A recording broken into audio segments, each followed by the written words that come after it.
Aku tak puas hati dengan orang yang tak fikir keluarga, yang langsung ni tak ada. Raya pertama kerja. Aku paling tak suka. Boyang paling tak suka orang-orang yang kerja-kerja raya. Memang patut kena ambil tindakan. Siapa pula tu? Alamak, customer ke? Alamak.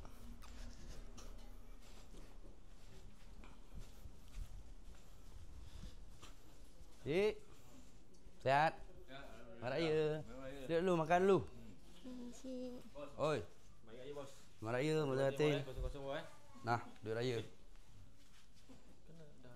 Dah ada lah. Itu lain. Adik. Hai, ni. Salam dulu. Nah.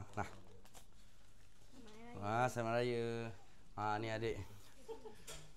Hai, salam dulu ni. Bini Amali. Sama. Okey, sama makan-makan dulu. Sekejap ni. Wah, Hajar betul nak cari budak-budak tak tahu nak raya. Tak tahu nak raya. Abang. Ha? Lagi satu boleh? Ha.